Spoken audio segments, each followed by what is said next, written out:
ஸ்ரீ லக்ஷ்மி சகஸ்ரம் 8வது ஸ்தபகம். ஸ்ரீ லக்ஷ்மி சகஸ்ரத்திலே 8வது ஸ்தபகமான சௌந்தரிய ஸ்தபகம். இதில் ஸ்லோகங்கள் 151 முதல் 200 வரை. விபாதி வாராசி வரேண்ய கன்யா பிரசஸ்தஹஸ்தோல்லசிதோ நகாத்மா விதுர்விசித்ராகமயேவ நூனம் நாசௌ துலாம்யேதி யதः பதாபி. க்ஷத்ரம் ததேவ கதயந்தி பூதாக்ஷதேभ्यो யத்ராயதே யதுபதே தயிதே ததோகம் யத்ப்ரத்யுத சதசதம் தனுதே பிரியாங்கே நக்ஷத்ரம் ஏவ தத் அவைமி நகம் த்வதீயம். பாதோஜாக்ஷ புஜாந்தராளவசதே பத்மாலயாயாஸ்திரம் பாண்யோர்தक्षिणवामयोस्थितिमति पद्मे दिशेतां श्रियं यत्रैकं हरिदृश्ययोर्मुकुलितं केताददाक्षिण्यवत् योगोत्ताद्रुवम् अन्यतेति हसितं दाक्षिण्यशाल्याश्रयात्. रोमाणीं द्राक् उद्घतां नाभिरन्ध्रात् व्याणीं विद्मपद्मगेहे भवत्याः गाढो रोजस्मेरहाराग्रजाग्रत् रत्नं नूत्नं तश्चिरस्यं प्रतीमः. सौरे सूरात्मनोष्णः समजनियमुनेत् उद्गतेष्येव गङ्गा जाताङ्ग्रौ तस्य गौणी किल तदपि तवा पद्यते अन्यत्र निन्दां तस्या कर्तुं तवासौ किमभवत् उदरे भानुजारोमराजी व्याजाद् विश्वाम्बपत्न्या वितुरुदरभवं मुख्यवृत्त्या ह्यपत्यम्. चेतुं कंसारिमारात् व्यवसितम् अधिकामाजिसङ्गस्तनक्ष्मा वृद्भ्याम् अभ्यासदेशे तव जयति धयो रोमरेखाशतग्नी दत्तेनाभिरमे सज्जगनधरणि बृण्मण्डले यन्मुखोद्यत् तप्ताय पिण्डपादस्थलनियमकृते क्लिप्तकर्तप्रतीति. अभ्युद्गतादररसग्रहणाय रोम रेखाशटङ्कृत अतिरम्भपतिप्ररूढम् उत्तुङ्गसङ्गतम् उरोजगिरीन्द्रयुग्मम् उल्लङ्घितं चिरमुपायम् उदीक्षते किम्. रत्नावली तव रमे वरमे कलायाम् अङ्गारपङ्क्तिरविधूरगता तु तस्या रोमावळी तदुभजात विशीर्णमूल धूमाकृतिं वहति चक्रमणीव नीला.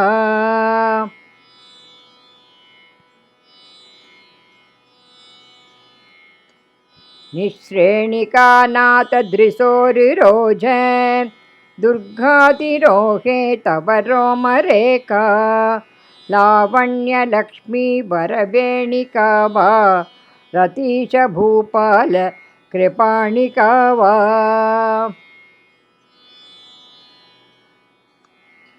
सत्त्वद्गर्भसमुद्भवोऽपि अयुध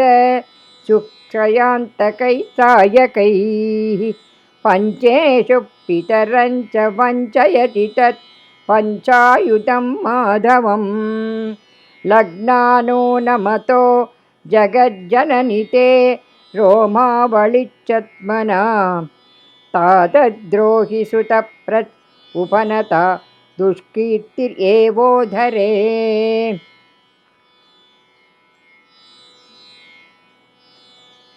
रज्जुं रोमालिरूपां गुरुकुशकलशालम्बिनीं जीवनार्ती प्रातस्त्वन्नाभिवापी परिसरम् अनयन् मन्मतो जाततृष्णः दृष्ट्वा धामत्यघाताम् इह पुनरनलं दैत्यमस्ता इति श्रीः तामौजत्तत्र रज्जुं न दृश उपरति संभरध्वंसि न स्यात् ऋग्विक्रमेरतिमगेन नु यौवनात्मा नाभिपिला वटयुतोतरवेदिकायां यूपं मिनोति तव रोमलतास्वरूपं शङ्केस्य सङ्कतम् उरोजयुगं सशालम् रतीशमातस्तव रोमवल्लिका मयि मनोज्ञायमुना पुनातु मां बलित्रयं यत्र तरङ्गविभ्रमं बिभर्तिहारां सुसयश्च पेनताम् स्तनाद्रिभाजिस्थिरहारशोभा सुधाम्बुतौ रोमलता मुरारेः वटच्च तस्यातु तरं तवाम्ब वलित्रयं चित्रमिहोपदानम्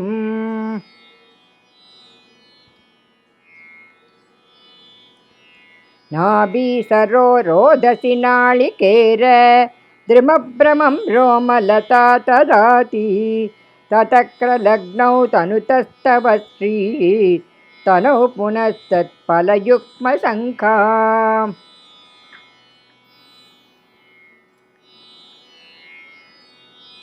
नाभीसरश्चिरम् अगातधरं विधाय नारायणप्रणयिनि श्रमिणाभिधात्रा रोमावळी तव विभाति तटे तदीये क्षिप्तेव तद्घननहेतुरयशलाका शरितो गिरितो अवदीर्य निम्नं प्रविश्यन् अम्ब तवात्र नाभिकर्तात् तनुरोमलता कलिन्दजाहो स्तनशैलान्तिकम् आरुरुक्षतीव तायादपितुरेश नाभिकमले दामोदरैत्यैतते तादेत्येवम् असूययेव जननी प्रेप्सुस्तदोऽभ्युच्छ्रयम् नाभीकूपसमुत्तरोमलतिका नाळाक्रजाताद्भुत पारो रोजसरोजकोशयुगमध्यास्ते सुतस्ते स्मरः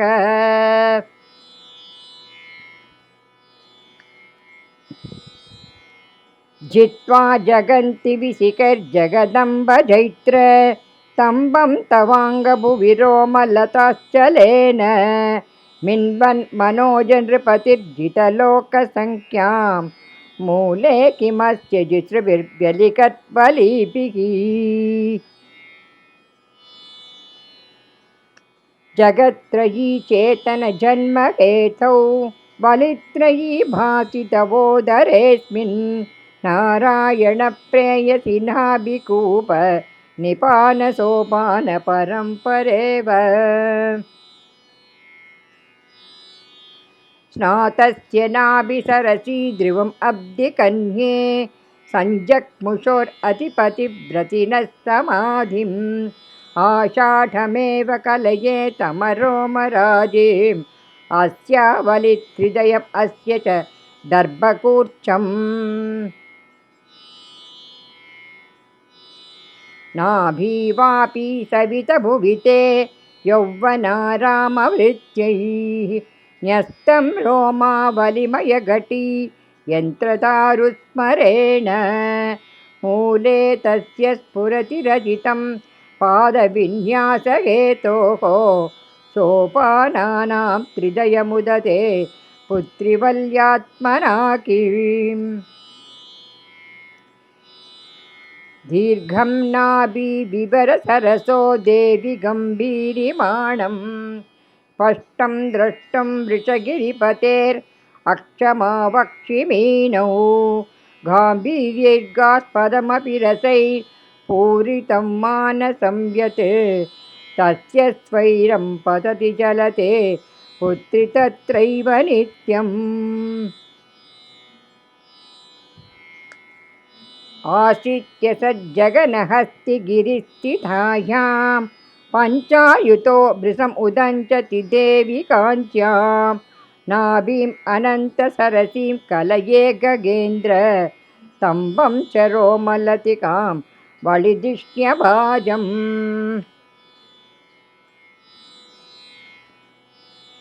जगनपुलिनवध्यां केशशैवालभाजी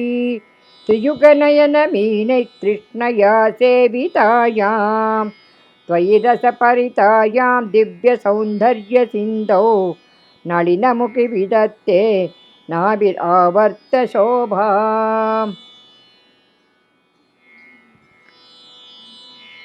त्वन्मन्ययष्टिं परिवेष्ट्य शेथे नाभिपिलान्ते रसनाभृतागुः असावपूर्वः कमले यतीयानि अङ्गानि सर्वाणि च रत्नवन्ती मध्यात्मना जननि शब्दगुणेन योगात् जग्राहशब्दमतुलं रसनागुणस्ते सौरे स्रवो वियति सौति सुखं च शुद्धैः तुष्टैः विशिष्य किल शिष्य गिरो गुरोस्यौ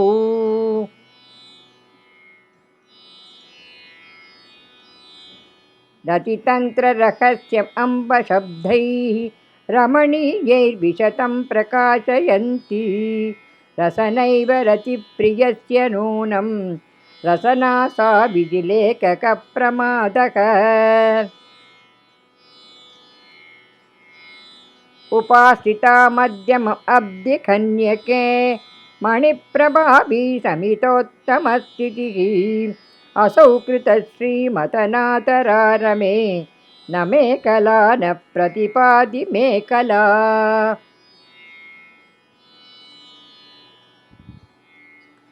यत् अनन्तपाणिनिहितं सुमध्यमे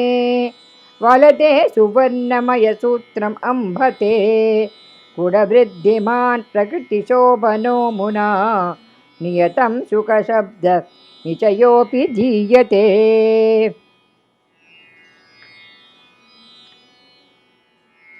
श्रुतिमञ्जुनाथनिशयैरभिरामा सवलग्ननाभिजगन्नद्युतिहेतुः विलसन् अनन्तसरसाक्षियुगाय सतते मुकुन्द दयिते तव काञ्ची काञ्चीं मुक्तिक्षेत्रमाहुर्जगद्भ्याम् इन्दे चित्रा तावकी देवी काञ्ची अप्यार्याणां योगिनां मोक्षहेतोः चेतो यस्यां पद्यते दास्यकेतोः लब्धवासम् अधिकाञ्चि देवि सती रत्नजातम् अभिजातदीप्तिकृत् कंसहिंसनकटाक्षपात्रतां विन्दतीति कैवाद्रविस्मयः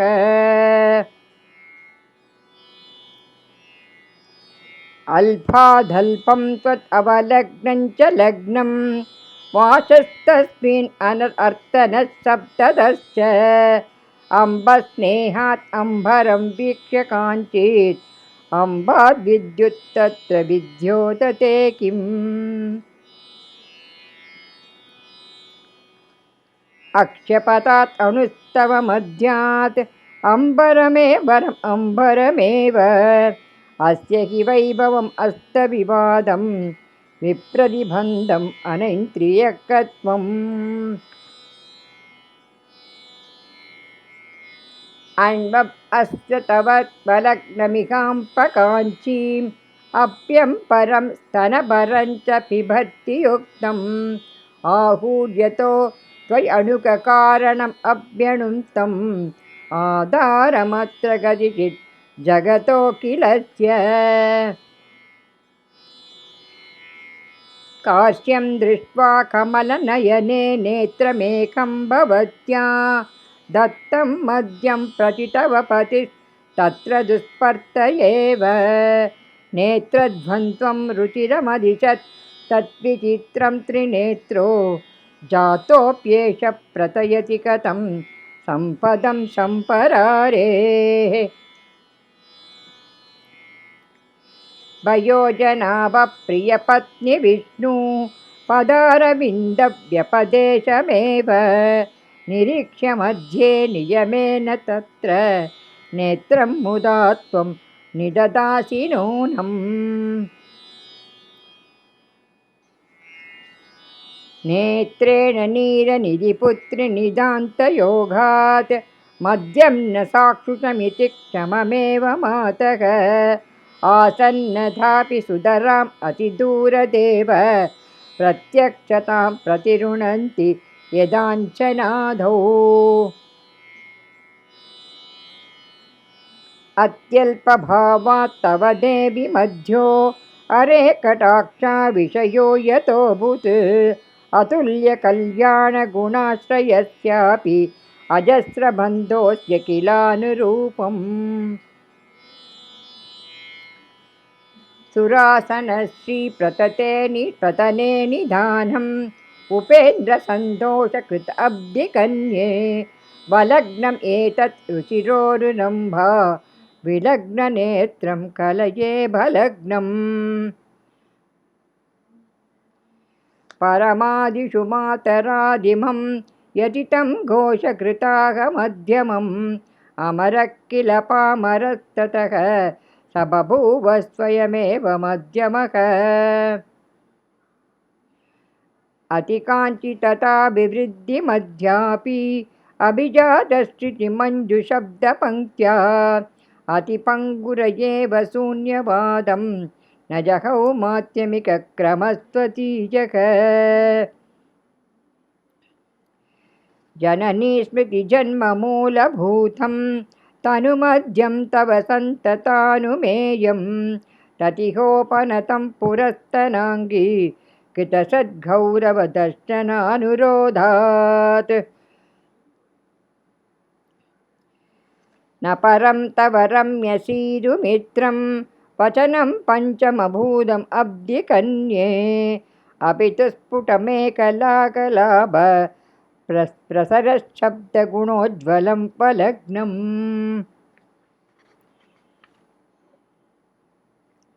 प्रभुप्तदीप्तौ प्रबलागमं ते असत्यतेषामम्बकुरौ निदम्बे अन्धे वसन्तस्य तु मध्यमोऽयं स्थाने समादिष्टत शून्यवादम् मकरध्वजराजभद्रपीठं पुलिनं भूषणकान्तिरत्नसिन्धोः जलझायतने भृतुत्वदीयं जगनं यौवनहस्तिमस्तकं वा कामाङ्कुशेन कलितक्षतमच्युतेन पाथोदिपुत्री मृतुलं जगनं भवत्याः हस्तीन्द्रमस्तकम् अपूर्वमितं यतस्याः हस्ताहुबौ लसतवोर्मिषादतस्तात् करस्तीकर्तुं ह्यां भगवति तवोरुष्ट्रियम् असौ करी नित्यं काङ्क्षत् अभिलक्षति तामेव कथळी अधस्तामीर्ष्यादप्रसभम् अभिमत्नाति कळभो द्वयोर्येकद्रे च जनयति मितो द्वेषम् अधिकम् प्रकाशयत्पद्मगृहे मतावहा हरेरनेकाकृतिनेत्रसम्पदः शुभोरुरम्भाद्वयशोभितं दिवं जयत् उदारं जगनस्थलं तव